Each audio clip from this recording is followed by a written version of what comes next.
അപ്പോൾ വളരെ വ്യക്തമായിട്ട് നമ്മൾ മനസ്സിലാക്കേണ്ട ഒരു സത്യമാണിത്.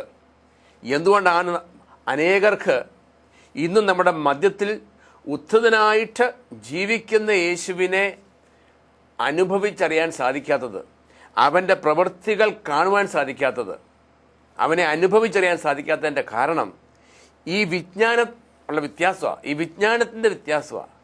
അത് നമ്മൾ വളരെ വ്യക്തമായിട്ട് മനസ്സിലാക്കണം. ഇന്ന് മനുഷ്യൻ പാപം ചെയ്ത് പിശാചിൻ്റെ ആജ്ഞ അനുസരിച്ച് ജീവന്റെ വൃക്ഷമാകുന്ന, ദൈവത്തിൻ്റെ ജ്ഞാനമാകുന്ന, ദൈവത്തിൻ്റെ വചനമാകുന്ന ജീവന്റെ വൃക്ഷത്തിൽ നിന്നും കൈവിട്ടപ്പോൾ ദൈവിക ജ്ഞാനം നഷ്ടപ്പെട്ടു. അവന് പിശാച് പറഞ്ഞു കൊടുത്ത, പിശാച് സ്വർഗത്തിലായിരുന്നപ്പോൾ ദൈവത്തിൻ്റെ ജ്ഞാനത്തെ ദുരുപയോഗിച്ചു. He corrupted the wisdom of God. ആ വിസ്ഡം, ആ പൈശാചിക വിജ്ഞാനമാണ് മനുഷ്യന് പകർന്നു കൊടുത്തത്.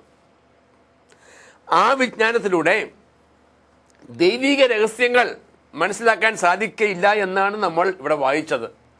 കാരണം മനുഷ്യബുദ്ധിക്ക് ഗ്രഹിക്കുവാനോ മനുഷ്യൻ്റെ പാപത്താൽ വന്ന ആ വീഴ്ചയിലൂടെ ആ പാപിയായ മനുഷ്യൻ്റെ ആത്മീയ കണ്ണ് അടഞ്ഞു പോയതുകൊണ്ട് അങ്ങനെയുള്ള കണ്ണുകൾക്ക് ഗ്രഹിക്കുവാനോ കാതുകൾക്ക് കേൾക്കുവാനോ അവൻ്റെ മനസ്സുകൊണ്ട് മനസ്സിലാക്കാനോ സാധിക്കാത്ത വിധം ആ ദൈവികമായ അവൻ്റെ ആ ഛായ അടഞ്ഞുപോയി. അതുകൊണ്ട് തന്നെയാണ് പൗലോസ് പറയുന്നത്, ഞാൻ നിങ്ങളുടെ ഇടയിലായിരുന്നപ്പോൾ, ഞാൻ നിങ്ങളുടെ അടുക്കൽ വന്നപ്പോൾ ഞാൻ നിങ്ങളോട് പ്രസംഗിച്ചത് മാനുഷികമായ വിജ്ഞാനത്തിലല്ല, മാനുഷികമായ വിജ്ഞാനം ഉപയോഗിച്ച് ആരെയെങ്കിലും വശീകരിക്കുവാനല്ല, മറിച്ച് നിങ്ങളുടെ വിശ്വാസം മാനുഷികമായ വിജ്ഞാനത്തിൽ അടിസ്ഥാനമാകാതെ ദൈവത്തിൻ്റെ ശക്തിയിലാകാൻ വേണ്ടിയാണ് ഞാൻ ദൈവിക ജ്ഞാനം പ്രസംഗിച്ചത്. എന്നാൽ ഈ ലോകത്തിൻ്റെ അധിപന്മാർക്ക്, ഈ ലോകത്തിൻ്റെ ഭരണാധികാരികൾക്ക് അത് കാണുവാനോ അത് മനസ്സിലാക്കുവാനോ അത് ഗ്രഹിക്കുവാനോ സാധിച്ചില്ല. സാധിച്ചിരുന്നെങ്കിൽ അവൻ കർത്താവായ യേശുക്രിസ്തുവിനെ അവർ ക്രൂശിക്കയില്ലായിരുന്നു. എന്തുകൊണ്ടാണ് യേശുക്രിസ്തുവിനെ ക്രൂശിക്കാൻ ഈ ലോകത്തിലെ അധികാരികൾ, ഫരിസേയന്മാർ, അന്ന് ജീവിച്ചിരുന്ന പുരോഹിതന്മാർ, മോശയുടെ എല്ലാ പ്രമാണങ്ങളും പാലിച്ചിരുന്ന പുരോഹിതന്മാർ ഉൾപ്പെടെ യേശുവിനെ ക്രൂശിച്ചത് യേശു ആരാന്നറിയാൻ സാധിക്കാതെ, സാക്ഷാൽ സൃഷ്ടാവായ ദൈവം മനുഷ്യനായി അവതരിച്ച യേശു, രക്ഷകനായ യേശു, അവർ തന്നെ കാത്തിരുന്ന മിശിഹ അവരുടെ കൺമുമ്പിൽ ഉണ്ടായിരുന്നിട്ട് ആ യേശുവിനെ അവർ തിരിച്ചറിയില്ല. കാരണം ഈ വിജ്ഞാനത്തിൻ്റെ പ്രശ്നമാണ്. അവർക്ക് ദൈവികമായ ജ്ഞാനമില്ലായിരുന്നു. അവർ ബൈബിൾ വായിച്ചിരുന്നു. കാരണം പഴയ നിയമം ഒന്നുണ്ട്, യേശു വരുമ്പോൾ പഴയ നിയമമുണ്ട്.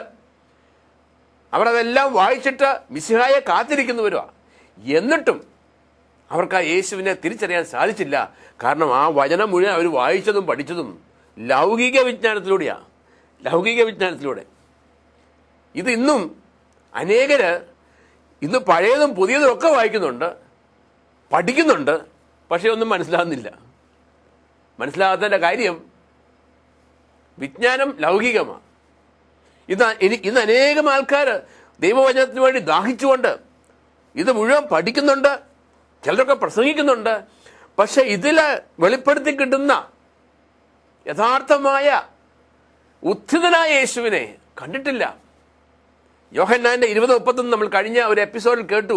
ഇവയെല്ലാം എഴുതപ്പെട്ടിരിക്കുന്നത് യേശുക്രിസ്തു ആരാണെന്ന് അറിയുവാൻ, യേശുക്രിസ്തു ദൈവത്തിന്റെ പുത്രനാണെന്ന് അറിയുവാൻ, ആ അറിവിലൂടെ നിങ്ങൾക്ക് നിത്യജീവൻ ഉണ്ടാകുവാനായിട്ടാണ്. അപ്പൊ ആ ഉത്ഥിതനായ യേശുവിനെ ഒന്ന് കാണുവാനും അറിയുവാനും ഇത് സഹായിക്കുന്നില്ല. ഇത് മാനുഷികമായ ബുദ്ധി കൊണ്ട് ലൗകികമായ വിജ്ഞാനത്തിലേക്ക് കടന്നു ചെല്ലുക, അത് നമ്മളെ ഒരു വിധത്തിലും സഹായിക്കത്തില്ല. പൗലോസ് അങ്ങനെ ഒരു വ്യക്തിയായിരുന്നു. ഈ പൗലോസ് സാവൂളായിരുന്നപ്പോൾ ഇതുപോലെ ലൗകികമായ വിജ്ഞാനം കൊണ്ട് വചനം പഠിച്ചു, വചനം ധ്യാനിച്ചു. അതുകൊണ്ട് മുക്കുവന്മാരായ ഒരു പഠിപ്പുമില്ലാത്ത സാധാരണക്കാര് ദൈവത്തിന്റെ ജ്ഞാനത്താൽ ഉത്ഥിതനായ യേശുവിനെ പ്രസംഗിച്ചപ്പോൾ ഈ പൗലോസ് അവരുടെ പുറകെ വേട്ടയാടി അവരെ ജയിലിലടച്ച ഈ പൗലോസ് ഇന്ന് ദൈവകൃപയാൽ അവന്റെ കണ്ണുകൾ തുറന്ന് അവൻ യേശുവിനെ കാണാൻ തുടങ്ങിയപ്പോൾ അന്നു മുതൽ അവൻ യേശുവിന് വേണ്ടി ജീവിക്കുക, യേശുവിനെ പ്രസംഗിക്കുക. ആ പൗലോസാണ് പറഞ്ഞത്, ഞാനും കൂടി ഒന്ന് വായിച്ചു കേൾപ്പിക്കാം. ആ പൗലോസാണ് പറഞ്ഞത്, നിങ്ങളുടെ ഇടയിലായിരുന്നപ്പോൾ യേശുവിനെ കുറിച്ചല്ലാതെ, അതും ക്രൂശിതനായ യേശുവിനെ കുറിച്ചല്ലാതെ മറ്റൊന്നിനെ കുറിച്ചും അറിയേണ്ടതെന്ന് ഞാൻ തീരുമാനിച്ചു. നിങ്ങളുടെ മുമ്പിൽ ഞാൻ എൻ്റെ വചനവും പ്രസംഗവും വിജ്ഞാനം കൊണ്ട് നിങ്ങളെ വശീകരിക്കാനായിരുന്നല്ല, പ്രത്യുത ആത്മാവിൻ്റെയും ശക്തിയുടെയും വെളിപ്പെടുത്തലായിരുന്നു. നിങ്ങളുടെ വിശ്വാസത്തിന്റെ അടിസ്ഥാനം മാനുഷിക വിജ്ഞാനമാകാതെ ദൈവശക്തിയാകാനായിരുന്നു അത്. ഈ ലോകത്തിന്റെ അധികാരികൾക്ക് ആർക്കും അത് ഗ്രഹിക്കാൻ സാധിച്ചിരുന്നില്ല. സാധിച്ചിരുന്നെങ്കിൽ മഹത്വത്തിന്റെ കർത്താവിനെ അവർ ക്രൂശിൽ തറയ്ക്കുമായിരുന്നില്ല. അതിന്റെ കാരണം മനുഷ്യന്റെ അന്തർഗതങ്ങൾ അവന്റെ ആത്മാവല്ലാതെ മറ്റാരാണ് അറിയുക? അതുപോലെ തന്നെ ദൈവത്തിന്റെ ചിന്തകൾ ഗ്രഹിക്കുക ദൈവാത്മാവല്ലാതെ മറ്റാർക്കും സാധിക്കുകയില്ല.